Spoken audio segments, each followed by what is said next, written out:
Magandang buhay sa lahat mga ka-green. Welcome back muli sa ating channel. Maggagrap naman po tayo ngayon itong Pink Splash sa Wahid Red. Sa California Gold. California Gold. Nalilito tayo eh. So yan, puputulan lang muna po natin ito bago tayo makalimot. Punasan lang natin itong budding knife at galing na sa pag-graph. Putulan lang po natin sa mismo nating dudugsungan. Itong parang pwede pa itong itanim mo. Pwede pa itong isayon do sa iba. Kaya dito na sasagad ko na. Pwede pa isayon ito do sa isa. Nga pala, sorry. Yan. Ito po yung sayon sa iba. Pwede pa ito. Tatanggalin lang dahon at yung tinik. Matinik eh oh. Ito naman yung igagarapan ko ng Pink Splash. Ganda nito. Igagarap ko to sa iba. Hindi ko na siguro ito may bibidyo. Tanghali na. Dami na natin video. Yan. Pinakita ko lang sa inyo para hindi sayang. Huwag kang manghihinayang dyan sa bulaklak na yan. So dito ay maiksi lang. Kailangan pinuputol yan. Lalabas na yung lagyan ng kaunting dahon. Lalabas yung sprout dyan. So ito naman igagarap natin ng Pink Splash. Ito yung Pink Splash. Ito siya. Gugupitin din natin. Dito pangit yung isa't magasgas. Pag nagasgas po yung dahon ay pangit.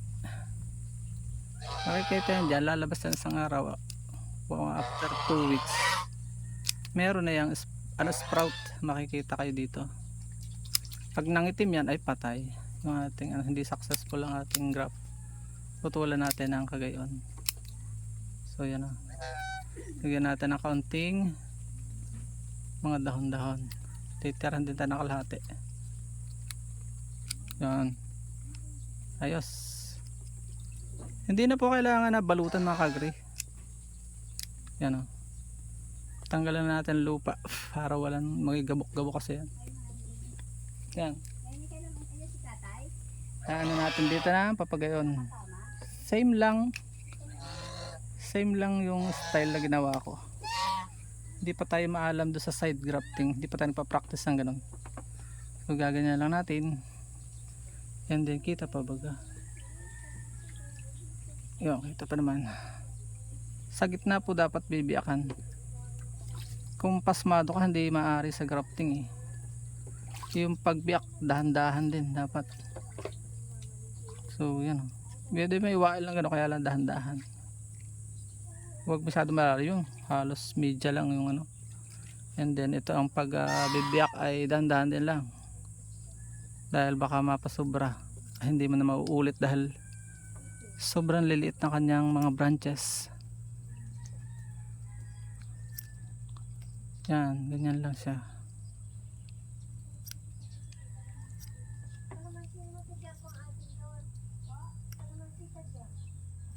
Yo, ayos na yan.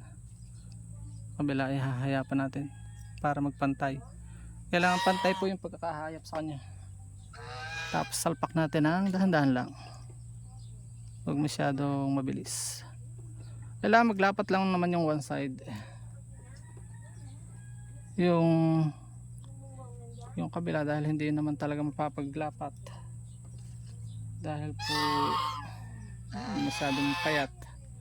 Okay lang yun. Makakaubos na naman tayo ng isang grafting tape. Ay, okay, makulit itong mga alaga kong gansa. Dapat sana mas malaki po yung sayon eh. Kaya lang lagi namang imposible kasi laging maliliit po yung sayon. Okay lang yun.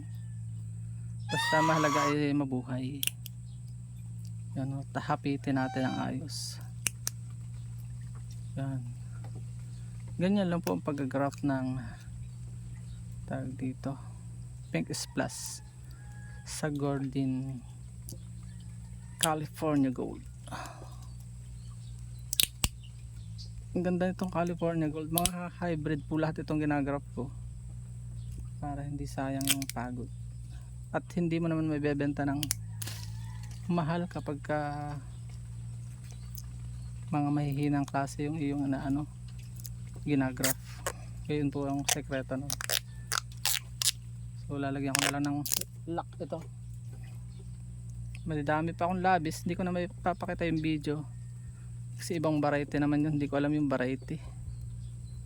Papakita ko lang itong mga sikat na variety. Ito, itatago ko po ito sa isang malilom na lugar, yung hindi siya makakalog-kalog, igagapos sa haligi para hindi siya malikot. Yan, kung pwede diligan nyo para meron siyang tubig agad, para din tao yan na galing sa operation.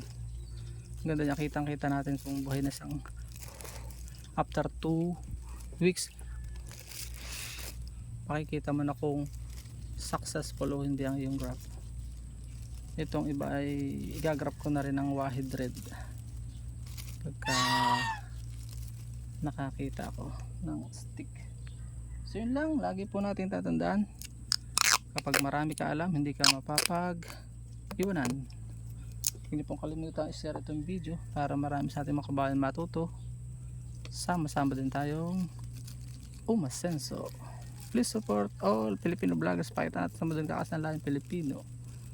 God bless po, hanggang sa muli. Abangan po natin ang pag-revive nito. God bless po muna. Naka 3 in 1 na tayo dito, dahil ito ay 3 variety nito. Yan o. Isang buhol lang, okay na yan para madali siyang kalasin. God bless po sa lahat. Bye bye po.